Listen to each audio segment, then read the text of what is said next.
So here's something that doesn't add up at first. Right now, there are 7 remote jobs that are desperate to hire and no experience is needed. And these companies still cannot find enough people to fill the seats.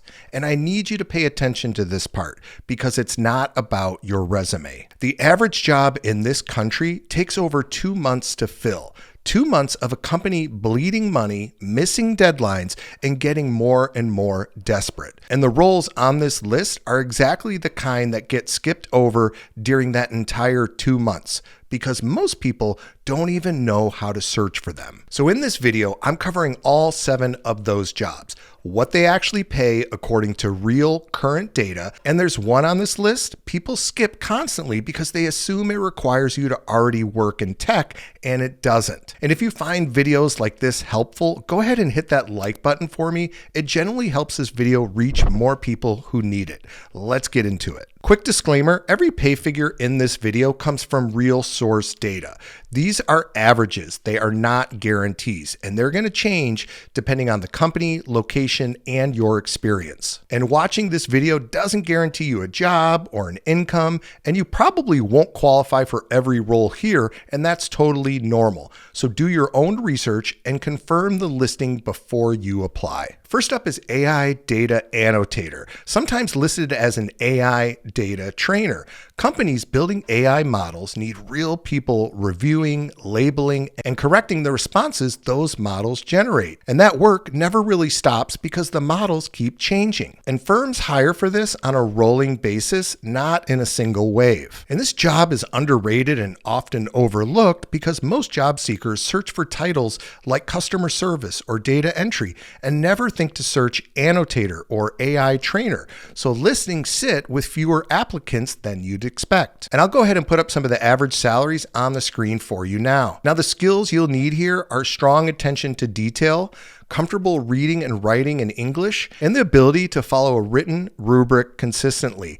That last part matters more than people think. For an opportunity score, give it a 7 out of 10. The entry point is genuinely accessible, but pay varies a lot by platform and project. To get started, you register directly on the company's careers page and complete a short qualifying test. And in some cases, but not all, there's no resume review and there's no interview. And I get it, looking for a job can feel like a full-time job itself. And that's why I put together a free list of the top 100 companies that hire for online and remote jobs. So you're not stuck guessing which companies are actually hiring. And I'll drop the link to that free download in the description below. Next is remote transcriptionist. You're listening to audio and turning it into written text for things like legal proceedings, medical notes, interviews, and captioning. And demand keeps climbing because video and audio content keeps climbing. And automatic transcription still isn't accurate enough for anything that needs to be official or searchable. And it's underrated because people assume it requires certification or a specific degree. And for general transcription work, it usually doesn't. And I'll put up some of the average pay numbers on the screen for you now. Now, the skills you'll need are fast, accurate typing, strong grammar, and the patience to re-listen to unclear audio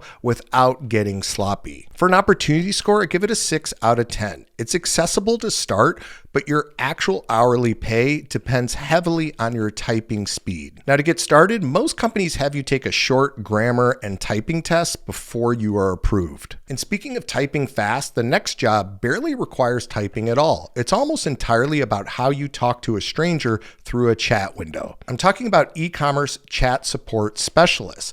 Online retail brands need people answering questions through live chat, not phone calls, helping with orders, returns, and basic troubleshooting. And this role keeps hiring because e-commerce brands scale hard during sales periods and shipping seasons. And the repetitive nature of the work causes a lot of turnover, so seats open constantly. And this one often goes overlooked because people hear customer service and assume it always means phone calls and avoid it just for that reason, when a huge chunk of these roles never touch a phone at all. And I'll put up some of the recent pay averages on the screen for you now. Now, the skills needed are clear written communication, the ability to follow a template without sounding robotic, and patience with repetitive questions. For an opportunity score, I give it a 6.5 out of 10. It's genuinely accessible, but the pay ceiling is lower unless you move into a lead role. Now, to get started, most e-commerce brands list these directly on their career pages. Next up is the job with by far the highest turnover on this entire list, which actually works in your favor. I'm talking about a call center agent working through a BPO, which just means a company that handles customer service on behalf of bigger brands. Firms like Concentrix and TTEC support major names in tech, retail, and telecom, and they hire in waves because this industry has one of the highest turnover rates out there. And agents come and go constantly, so the seats never stay empty for long before these jobs are reposted. And it's underrated because people hear call center and picture something on site with a commute, when a large share of these positions are now fully remote, with the company shipping you the equipment. And I'll go ahead and put up some of the recent pay averages on the screen for you now. The skills needed are staying calm with frustrated customers, multitasking across a screen and a call, and hitting consistent performance metrics. For an opportunity score, I give it a 6 out of 10. The entry point is wide open, but the day-to-day can be repetitive and metrics driven. To get started, these companies run rolling hiring cycles almost year-round, and most offer paid training before you take a single call. And speaking of building real skills without a degree standing in your way, let me tell you about the online training program I recommend to all of my subscribers. It's called Course Careers, and they offer free intro courses in fields like IT help desk, tech sales, cybersecurity, and more. And it's a great way to see which one is a right fit for you. And it's just not the training. They also help with resume writing, interview prep, and job placement support once you're ready to apply. And no experience or degree required. If you want to learn more, I'll put a link below in the description and in the pinned comment for you. Next is Outbound Appointment Setter. You are booking calendar meetings on behalf of coaches, agencies, and software companies so their sales team can actually get in front of a prospect. And this role has constant openings because it's commission heavy. And a lot of people quit once they hit a stretch of being ignored. So companies are always hiring, bringing in new people. And it's underrated because people assume it requires a sales background or a business degree. And most listings for this specific role ask for neither. And I'll put up some of the recent pay averages on the screen for you now. Now, the skills needed here are clear communication, basic comfort with a CRM tool, and honestly, thick skin, because a lot of outreach gets ignored before someone says yes. For an opportunity score, I give it a 7.5 out of 10. Since a chunk of the pay is commission-based, your ceiling is higher, but so is the uncertainty. To get started, search for Appointment Setter directly on job boards, or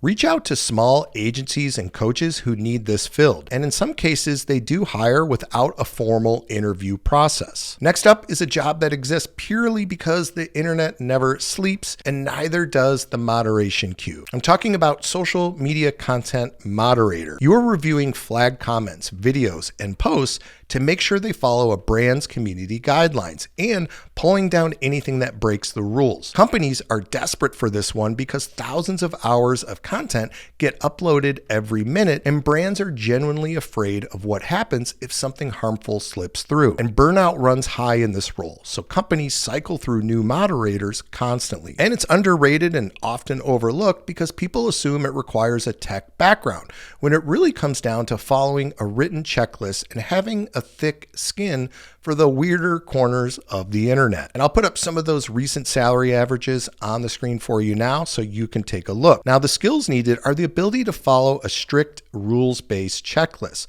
consistency under repetition, and honestly, some emotional distance from what you are looking at. For an opportunity score, I give this one a 5.5 out of 10. It's very accessible to get into, but it's mentally taxing work, and that caps how sustainable it is long term. Now, to get started, you apply directly through the company's careers page, and most roles include paid training on the specific guidelines you'll be enforcing. And one last mention, if you haven't checked out Course Careers yet, they also have free courses in IT and tech sales, similar to the kind of tech adjacent work we're about to get into. I'll put that link below in the description and in the pinned comments for you. Next is AI Search Engine Evaluator, the one I mentioned at the very start, the one people people skip because they assume you need to already work in tech. You are checking search engines and map apps to see if the automated results actually make sense to a real human. So you are given a specific query, something like best pizza near me, and you rate whether the results are accurate, spammy, or outdated. And search engines update their algorithms constantly, and they rely on massive ongoing pools of regular people to grade whether those changes are actually working. And this one's underrated because people assume this kind of work is reserved for people who already work in tech or for a search company directly, when in reality,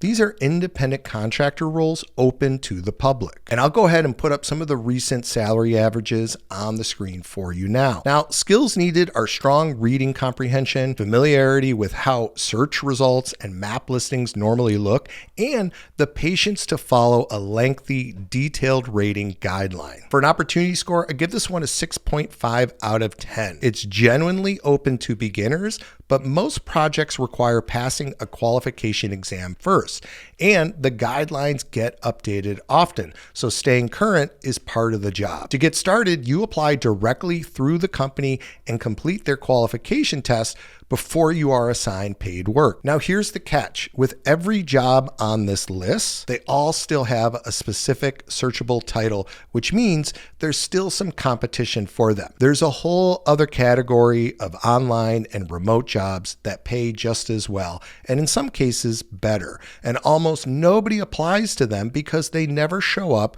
when you search the usual terms. That's exactly what I'm breaking down in my next video up here, 7 underrated online jobs no one is talking about. So if you want the roles with even less competition than what we just covered, check that video out now. Thank you so much for watching, and I look forward to seeing you in the next video.